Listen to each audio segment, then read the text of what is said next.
as the foul is called on Bryant. A look at the McDonald's starting lineups. The Jazz with the same group that started game one with Mehmet Okur still out with the hamstring injury. So Kyle Korver and Jaron Collins are in the starting lineup.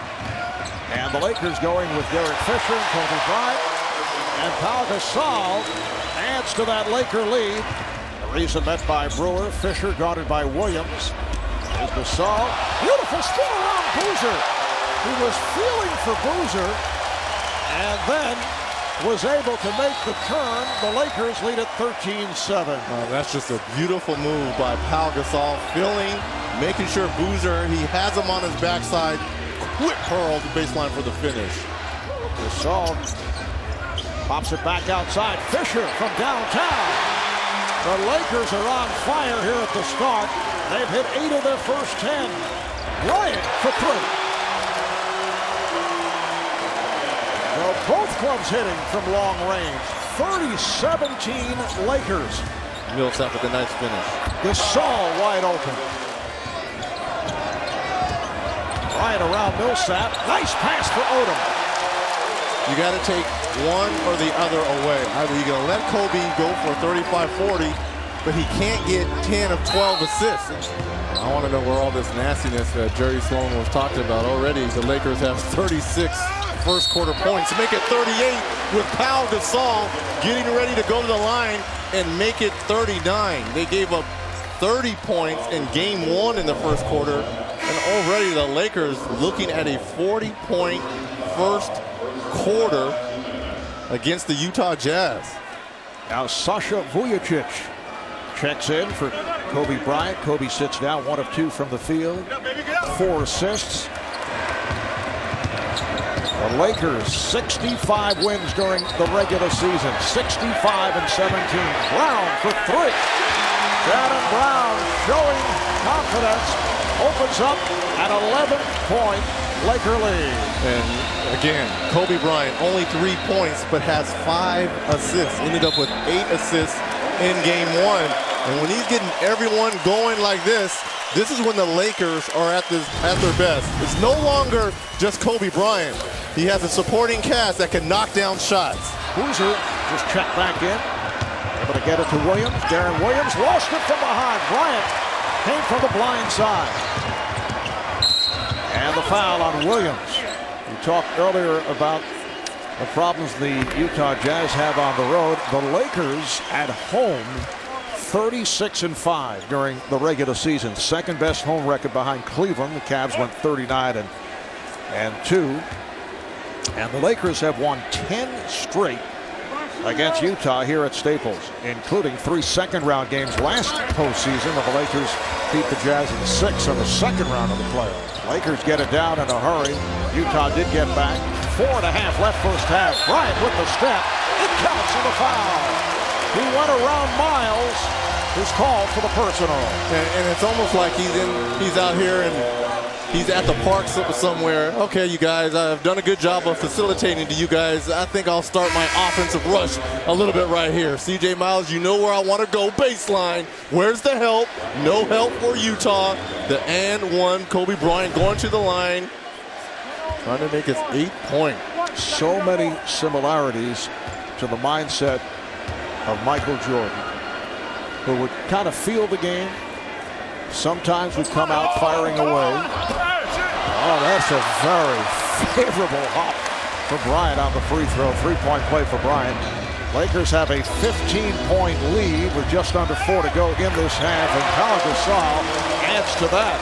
Well, Kobe Bryant is just, this is almost like a Thanksgiving Day feast. He's just carving the Utah Jazz interior defense up with his passing. Behind the back pass from Bryant. Item stop. Gasol is right there, and a foul. In their 3 previous playoff matchup, Bulls beat the Jazz in the finals, both in 1997 and 1998. Shot clock at 10. Ariza off the fake. Knocks down a 3. Trevor Ariza. Lakers have not scored in over 4 minutes going back to the final stages of the first half, and that streak ends as Kobe Bryant is able to knock it down. Lakers 68 and the Jazz 60. And here is Gasol. Now look at the size advantage that the Lakers have. Andrew Bynum runs 7 feet. Pau Gasol 7 feet. Going against undersized bigs for the Utah Jazz. And again, they take advantage as Gasol extends to an 11-point Laker lead, and Jerry Sloan wants to talk.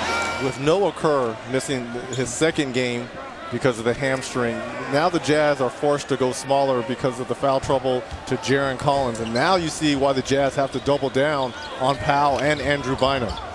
And here's that double. Beautiful pass. Bynum gets it to Gasol. It counts to the foul.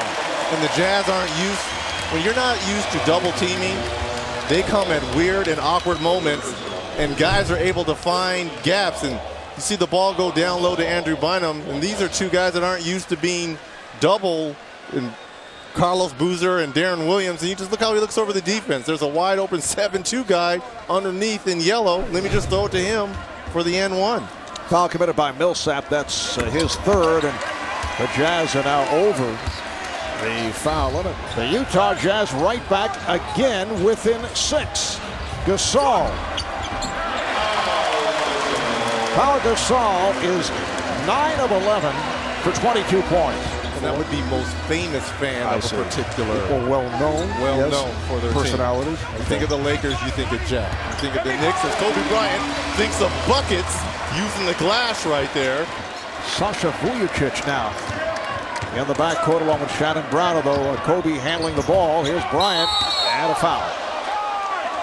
It is on the Jazz. Omar, we've been talking about our 40 games and 40 nights, and many of the NBA players don't miss a single game when they're playing or when they're not playing. Watch inside the NBA. They're talking to Kobe Bryant after his game Sunday. Remember, they had that early start, 12 o'clock out here. They asked him if he watched the other games. He goes, not really. And they go, what'd you do? He goes, I watched Electric Boogaloo with my 2 daughters. And they go, Electric Boogaloo? He goes, yeah, they like to jump up and down on the bed. He goes, Style and Profiling is my favorite song when they do that. So I don't know what you're doing Sunday, Mar, but I know you weren't watching Electric Boogaloo. Bryant tried to put it between the legs. Brewer's done a nice job on him, not going for the fake, and then Bryant forces and hits. Are you kidding me? I mean, if I'm Ronnie Brewer, it's almost like you got to throw in the towel. That is not right. Look at the footwork on both ends. Look at the defense, and doesn't pick up that pivot. Uses the spin move. That doesn't get him. All right, I'll just fade back and knock down this 21-footer. So Darren Williams will get a rest. C.J. Miles is back on the floor. Here's Shannon Brown. That's a 3 for Brown.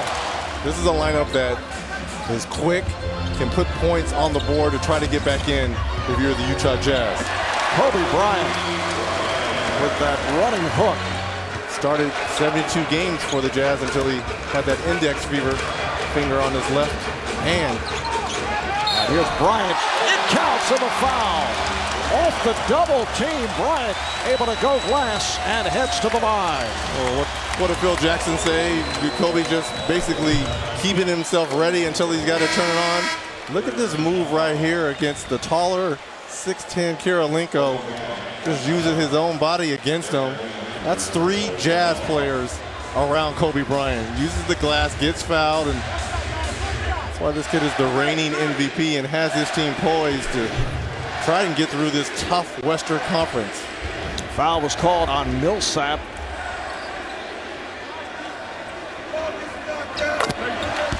Kobe Bryant has really turned it up at the offensive end in the second half.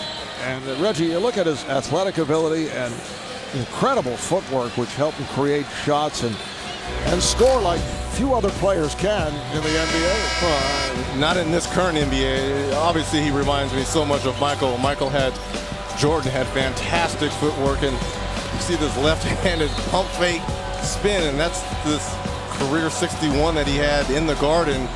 And then tonight, after having 7 assists in that first half, this is towards the end of that first half, decided to get going with his offense with the and one. And look at Ronnie Brewer. This is great defense, and pump fakes, was getting ready to turn and just falls away for that 22-footer. It's all about the fundamentals, the mechanics, and the footwork for Kobe Bryant that separates him from any other player that's currently in the NBA. The Jazz down by 5. Williams' pass broken up. Another turnover for Darren Williams. Brewer able to intercept. Although Williams has had a spectacular game, he's turned it over now 7 times. Do the Lakers want to win this game, or do the Jazz want to go get it? Both teams are almost like, you take it, I take it, you take it. Shot clock to 7. Odom is all over Williams. He got the step and rejected by Gasol. Korver off the inbounds. Brewer rejected, and it's a 24-second violation. Well, that's 2 nice blocks by Pau Gasol. One on Darren Williams, and that second one to expire the shot clock against Ronnie Brewer. It's the length and the size of the Lakers once again. Utah certainly had its opportunities in this fourth quarter. Lakers up 111-106 as we approach a minute remaining in the fourth. Here is Bryant. Yes! It's a 7-point Laker lead. They look to trap for Bryant throwing an elbow at Millsap, and he'll be teed up. Technical foul. Did not like the trap. So Korver will go to the line. I think maybe Kobe is somewhat trying to psych or motivate himself, because that really wasn't a tough trap. But I think Kobe's looking towards game 3, going into a hostile environment, which is Salt Lake City, a place where you just mentioned they haven't had great success there. They've won, but not great success. And maybe he's trying to focus ahead and get ready. It's going to be a tough challenge in game 3. We'll have to see the condition of Okoro for game number 3.